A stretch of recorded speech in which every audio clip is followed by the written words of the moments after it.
아멘. 오늘은 본문의 말씀을 통해 기도의 사람 다윗이라는 주제로 말씀을 나누겠습니다.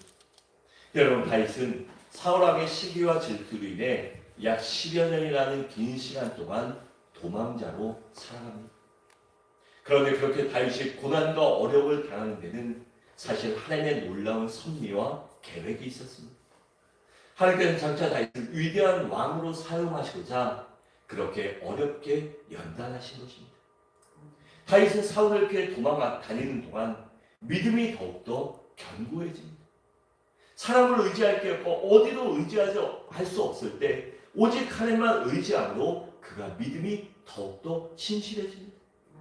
또한 말할 수 없는 하나님의 임재와 능력을 경험합니다.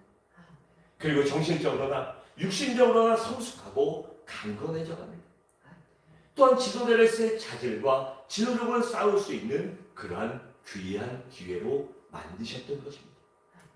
여러분, 우리들도 고난과 시험 당할 때 매우 힘들고 고통스럽고 아플 수도 있습니다. 하지만 거기에는 하나님의 놀라운 섭리가 있음을 우리는 잊지 말아야 합니다. 하나님께서는 고난과 시련을 통해 우리의 믿음과 인격을 성숙하게 하시고 우리의 정신과 마음을 강건케 하시고 우리의 사고력과 판단력을 깊게 하십니다. 그래 잘못된 판단과 오판을 하지 않고 또한 지도력을 쌓게 하심으로 인하여 결국엔 하나님의 큰 일에 하나님의 위대한 일에 사용하는 믿음의 사람으로 만들어 가십니다. 그래서 우리는 그러한 시련과 문제 속에서도 결코 낙심하거나 좌절하거나 포기하는 것이 아니라 끝까지 하나님을 바라보므로 하나님만 바라보고 하나님만 의지함으로 믿음으로 연단의 과정을 이겨내야 하는 것입니다. 본문 1절에 보면 어떤 사람이 다윗에게 블레셋 사람들이 국경 근처에 있는 그일라 성을 침략했다고 알려줍니다. 그래서 그 사람이 있는 타작마당, 그러니까 추수한 모든 것들을 그 사람들의 재산과 많은 물건들을 노력해 간다고 그렇게 알려줍니다. 여러분, 왜 이런 일이 생겼을까요? 우리나라도 예전에 보면 국력이 약할 끊임없이 외구나 오랑캐들이 쳐들어왔습니다. 국력이 약할 때, 힘이 없을 때 나라의 왕이나 이 고관대적들이 자신의 안위만 생각할 때 그러한 일이 많았습니다. 그래서 우리나라 국민들이 많이 수탈을 당했죠. 우리나라 대몽황쟁 대단하다고 하는데 전 솔직히 대몽황쟁의 이면에 보면 그거는 왕의 무능과 백성들을 버리는 행위라고 생각해요. 왜냐하면 왕과 조정만 이 강화도로 피난 가잖아요. 그 대몽황쟁. 그래서 몽고에 대항해서 싸웠다가 하는데 싸운 건 아니고요. 그 몽고가 걔네들이 이제 기병이고 이 내륙의 육지전에 강하다 보니까 이 해전에는 굉장히 약했어요. 배도 제대로 못 만들고 거기서 중국에서 우리나라까지 배 끌고 나와서 도저히 강화도를 침략할 수 있는 그런 능력이 없었어요. 그러다 보니까 왕족과 이 사대부들만 강화도로 도망가서 거기서 자기들만 살죠. 근데 대몽황쟁이 끝난 이유가 뭔지 아세요? 그 대몽황쟁 기간 동안 끊임없이 몽고군이 침략해서 우리나라를 쑥대밭을 만듭니다. 그래서 사람들 잡아가고 여자들 잡아가고 남자들 잡아가고 애들 죽이고 끊임없이 수탈해가고 농사져면 추수하려면 와서 다 뺏어가고 그렇게 해요. 그래서 이런 얘기 좀 어떻게 들을지 모르겠지만 우리나라 욕 중에 환양녀라는 욕이 있는데 그게 굉장히 나쁜 의미예요. 그게 왜 그러냐면 그때 끌려간 여인들이 돌아오면 그 여인들을 그렇게 불렀거든요. 근데 그 여인들이 자기들이 원해간 거 아니잖아요. 지킬 수 있는 힘이 없고 내가 내 식구들을 못 지키고 내가 내 가족, 내 나라를 지키지 못해서 그렇게 고통당하는데 그런 안 좋은 말을 해요. 그런데 이 대몽황쟁이 끝난 이유가 항복한 이유가 더 이상 우리나라 전 국토가 완전 피폐해져서 더 이상 강화도로 물자를 실어나를 수 없을 정도가 됩니다. 그래서 왕이 거기 있는 군사와 신하들에게 더 이상 녹을 줄 수 없고 월급도 줄 수 없고 먹을 것을 줄 수 없을 때 왕도 먹을 게 뚝 떨어졌을 때 그때 항복하고 나와서 그렇게 대몽황쟁이 끝나게 돼요. 그러니 이 이면에 보면 이 지도부의 무능이 이 백성들을 어렵게 한 것입니다. 지금 그일라가 침략당한 이유도 그와 유사한 이유예요. 만약에 사울이 나라를 위해서 백성들에서 열심히 일을 했고 이 국력을 강하게 하고 백성들을 돌보았다면 이 블레셋 사람들이 끊임없이 침략하고 뭐 기회만 있으면 와서 변방의 성들을 공격했겠습니까? 공격하지 않았을 거예요. 그런데 사울은 지금 이 나라와 백성들에게 관심이 있는 것이 아니라 오직 다윗을 제거하는 데만 모든 관심과 정신과 마음이 집중돼서 다윗을 죽이는 데만 혈안이 되어 있기 때문에 국정을 살피지 않는 것입니다. 여러분, 그래서 우리는 지도자를 잘 뽑아야 합니다. 지역 감정이나 이 인기 위주가 아니라 그 사람의 됨됨이를 보고 그 사람이 과연 나라와 백성을 사랑하는지 생각하는지를 보고 잘 결정해야 합니다. 그 사람이 진정 애국심이 있는가? 나라를 위해 희생하고 이 국민들을 위해 노력할 봉사할 준비가 돼 있는가를 보고 뽑아야 합니다.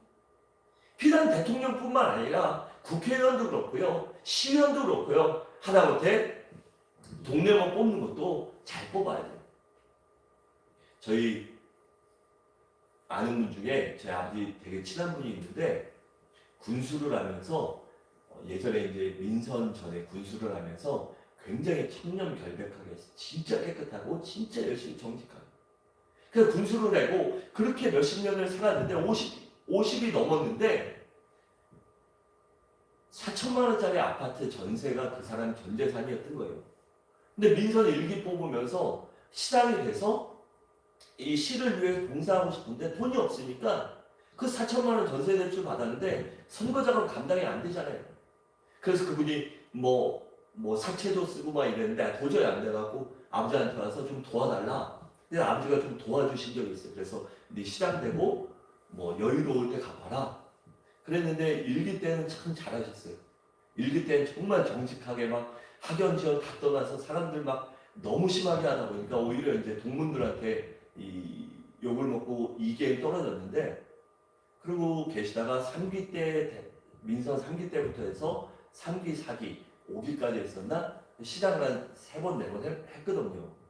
근데 처음에 그렇게 열심히 있는 분이 이 권력 맛을 보니까 결국에 이제 3기 끝날 때는 사돈의 8촌까지 다 부자 되더라고요. 사돈의 8촌까지 다 부자 되고 막 쓸데없는 일을 해야 되고 그러더라고요. 그래서 우리는 잘 뽑아야 하는 것입니다. 다시 본문으로 넘어가서 1절을 통해 우리가 깨달을 수 있는 사실은 사단은 언제나 교회 공동체가 침체에 빠져 있거나 분열되어 있을 때 여지없이 공격한다는 것입니다. 그런데 교회는 항상 성령 안에 하나가 되어야 하는 것입니다. 말씀 안에 믿음 안에 기도로 하나가 되어야 되고 우리의 지체들을 돌보며 그 사랑으로 돕고 기도해야 하는 것입니다. 사도행전 9장 31절에 보면 이렇게 말합니다. 그래 온 유대와 갈릴리와 사마리아 교회가 평안하여 든든히 서가고 주를 경외함과 성령의 위로로 진행하여 수가 더 많아지더라 하고 있습니다. 평안에 든든히 서갈 때 하나님의 능력을 인해 성령 충만 받아서 든든히 서가고 서로 위로로 격려하며 서로 하나가 될 때 부흥의 역사가 일어나는 것입니다. 우리 고린도전서 1장 10절을 함께 읽겠습니다. 시작. 형제들아 내가 우리 주 예수 그리스도의 이름으로 너희를 권하노니 다 같은 말을 하고 너희 가운데 분쟁이 없이 같은 마음과 같은 뜻으로 온전히 합하라. 아멘. 여러분, 그래서 우리는 같은 마음과 같은 뜻, 같은 곳을 바라보고 같은 걸음으로 달려가고 같은 말을 해야 되고 같은 생각을 할 때 교회가 하나 될 수 있는 것입니다. 그 담임 목사의 생각과 그 신앙과 교회관에 맞춰 우리 온 성도가 함께 같은 마음과 같은 말을 할 때 우리가 아름답게 달려갈 수 있는 것입니다. 제가 또 여담 요번 주 간증을 하나 할게요. 저희가 요번에 뭐 공사할 게 많잖아요. 그리고 좀 돌볼 것도 많고 한데 그 지붕에 비새는 문제 때문에 고민하고 하다가 이제 목회협에서 결정하고 이제 5월이나 6월달에 이제 자금이 만들어지면 그때 이제 지붕 공사를 하자라고 해서 그 전까지 알아봤더니 거기다 이제 새로 지붕을 씌우는 게 최고의 방법이다. 그렇게 하면 이제 거기 이제 신경 안 써도 된다. 이렇게 해서 그렇게 하기로 했어요. 그래서 저희 성도님한테 부탁을 하고 꼼꼼히 잘해주시니까 그런데 그분이 주일 저녁에도 와보시고 화요일도 오시고 화요일에 비 많이 왔잖아요. 근데 화요일에 비 막 오는데 비 올 때 어디 새는지 한번 보고 이걸 봐야 되겠다. 그래서 오셔서 보시더니 쭉 보시더니 이거 한번 잡아볼게요. 그래서 목사님 내가 목요일날 와서 한번 잡아보고 최대한 해보고 안 되면 쉬읍시다. 그냥 해주려고 그랬더니 이 골조도 세워야 되고 이게 복잡하고 아우 힘들겠어요. 그러니까 차라리 그냥 할 수 있는 데까지 해보고 내가 어떻게든 나가볼 테니까 해보고 안 되면 해봅시다 라고 얘기하시더라고요. 그래서 얼마나 감사했는지 몰라요. 우리가 같은 마음으로 기도했더니 돕는 사람이 생기고 또한 피할 길, 도울 길, 그리고 살 길이 생기는 것입니다. 여러분 그래서 우리는 한 마음과 한 뜻으로 같이 얘기해야 되고 같이 기도해야 되고 하나님께 아뢰야 하는 것입니다. 그리고 항상 하나님의 전신갑주로 무장해야 합니다. 또한 항상 하나님을 가까이 하고 마귀와 싸워 이겨야 합니다. 야고보 4장 7절과 8절에 보면 이렇게 말합니다. 그러든 너희는 하나님께 순복할지어다 마귀를 대적하라 그리하면 너희를 피하리라. 하나님을 가까이 하라 그리하면 너희를 가까이 하시라. 저희들아 손을 깨끗이 하라 두 마음을 품은 자들아 마음을 성결케 하라라고 했습니다. 우리가 원수 마귀와 싸워 대적하고 하나님을 가까이 할 때 하나님이 나와 가까이 해주시고 또한 마귀에게 이길 힘을 공급해 주시는 것입니다. 다시 2절에 보면 다윗의 뛰어난 애국심을 보게 됩니다. 자신도 지금 사울에 의해 쫓겨다니면서 블레셋의 그일라성이 침략받은 소식을 들었으니 사울 어떻게 했어요? 자기도 지금 위험한 처지인데 그일라성을 내가 도와주러 가는지 하나님께 기도합니다. 그러니까 다윗은 자신의 안위보다 나라와 백성들의 안위가 더 소중했던 것입니다. 여러분 이것이 바로 애국이고 이것이 바로 나라와 민족을 생각하는 참된 지도자의 모습입니다. 그리고 이런 모습을 보시고 하나님께서 다윗을 왕으로 세우려고 하신 것입니다. 여러분 진정한 애국자는 개인의 안위와 영달보다는 먼저 나라를 생각합니다. 그러다 보니 매사에 솔선수범하고 청렴결백하게 살아가는 것입니다. 반면에 애국자가 아닌 지도자는 국가의 안녕과 국민의 행복보다는 일신의 영달과 부귀영화를 먼저 추구합니다. 그러다 보니 압제와 부정부패가 끊임없이 일어나는 것입니다. 그리고 다윗은 진정한 기도의 사람이었습니다. 자신의 지금 젊음과 자신을 따라다니는 이 별동대와 그리고 또한 수없이 많은 전장에서 싸웠던 그 경험을 가지고 얼마든지 그 블레셋의 조그마한 군대에 싸울 수 있습니다. 하지만 다윗은 자신의 힘을 의지한 것이 아니라 그럼에도 불구하고 하나님께 먼저 기도합니다. 하나님 내가 가서 그일라성을 구원합니까? 내가 가서 블레셋을 치고 그일라성을 구원하는 게 하나님의 뜻입니까? 라고 먼저 묻습니다. 그래서 하나님께서 그렇게 하라라고 응답하십니다. 3절에 보면 그래서 다윗이 그 사실을 부하들에게 알리자 부하들이 모두 다 반대합니다. 왜일까요? 지금 우리도 쫓기고 있는 신세인데 만약에 사울이 발각되면 우리가 열심히 싸우고 막 지쳐 있는데 사울이 그때 내려와서 우리를 발견하면 우리를 다 죽일 거 아닙니까? 그런데 왜 우리가 그런 위험 부담을 감수합니까? 그리고 그일라성을 구원하는 게 우리 일이 아니라 사울의 일입니다. 왜 우리의 원수 같은 그 사울을 위해 우리가 목숨을 양쪽에다 걸고 앞에는 적, 뒤에는 아군인데 이 아군인데 적, 앞뒤에 적을 두고 왜 우리가 싸워야 됩니까? 우린 도저히 그렇게 할 수 없습니다라고 그렇게 부하들이 반대합니다. 그래서 4절에 보면 다윗이 하나님께 다시 기도합니다. 그러나 하나님께서 그일라로 내려가 그 백성을 구원하라고 응답하십니다. 여러분 이처럼 다윗은 진정으로 기도의 사람이었습니다. 그런 기도의 응답에 장애가 왔을 때 일방적으로 해결하라고 하지 않습니다. 야 하나님이 이렇게 응답하셨어. 그러니 그냥 가야 돼. 안 따라와. 네 믿음 없는 것들아. 이렇게 하지 않습니다. 그는 오히려 다시 한번 하나님께 묻고 그 문제와 어려움까지도 하나님께 상의하고 하나님의 뜻을 구합니다. 여러분 그러고 하나님의 뜻을 다시 묻고 하나님이 어떻게 하실지를 가르쳐 주신 후에 그는 순종하고 해야 합니다. 그리고 5절에 보면 두 번째 기도의 응답을 받고 부하들을 설득시킵니다. 그리고 그들과 함께 그일라 성에 내려가 블레셋 사람들과 싸워 대승을 거두고 그일라 성을 구원하게 됩니다. 또 6절의 14절에 보면 그일라 사람 중 한 사람이 다윗을 배신하고 사울에게 밀고합니다. 그런 사울이 기뻐하며 이젠 다윗이 도관해낸 쥐가 그 성 사람들이 나에게 알려줬으니 문 잠그고 기다리고 있겠지, 가서 우리 다윗을 죽여버리자라고 합니다.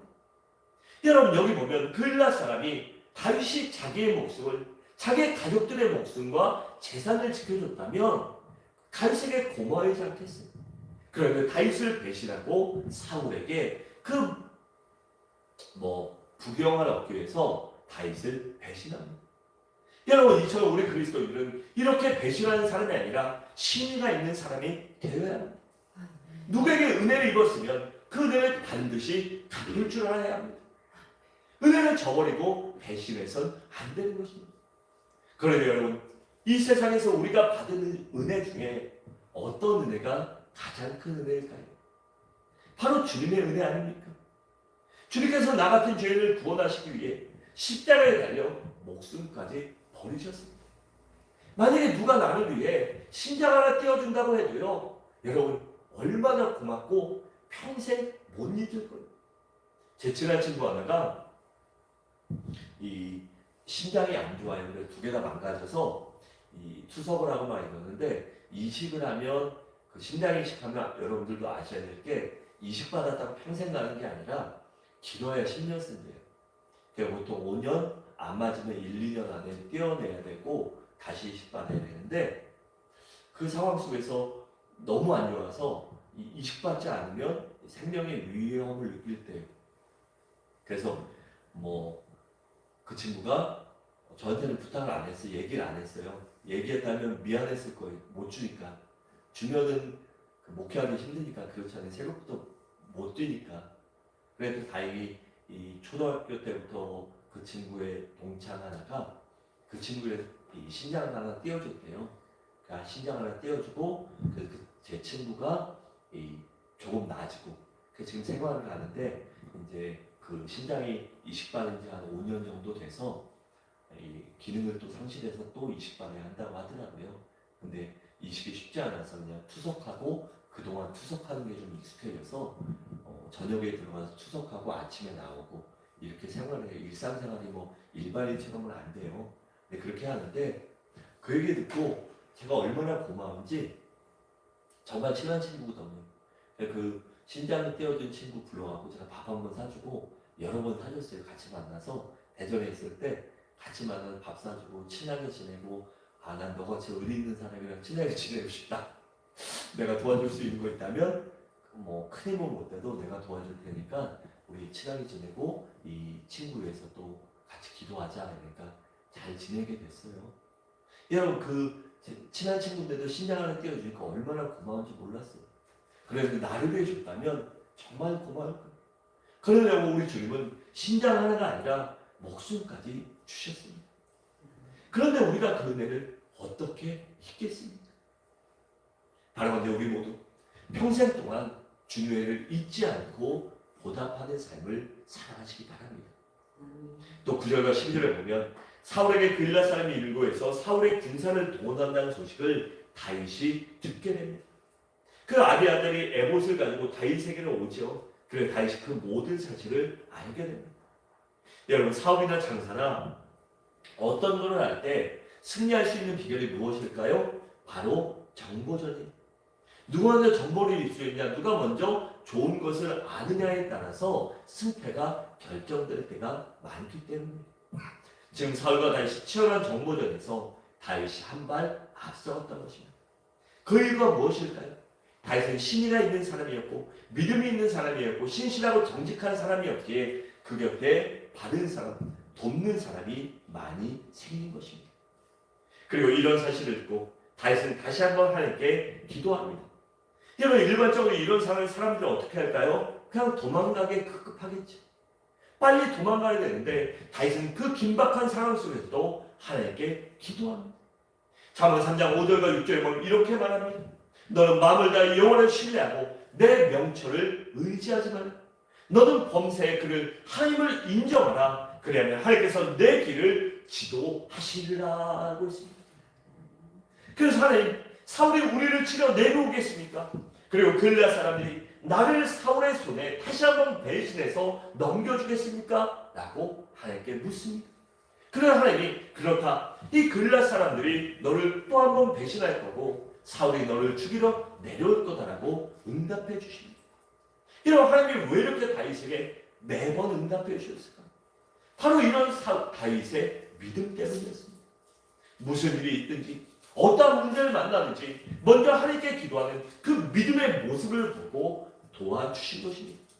바라는데 우리 모두 다윗처럼 무슨 일을 만나든지 무엇을 행하든지 간에 먼저 하나님께 기도함으로 하나님께 뜻을 묻고 하나님께 아뢰므로 하나님의 도우심을 받는 우리 성도님들 되시기 바랍니다.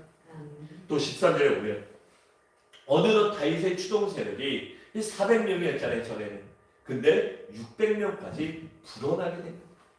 그러니까 하나님께서 다윗을 위해 많은 사람들을 붙여주신 것입니다. 그래서 다윗은 그들과 함께 광야로 도망가요.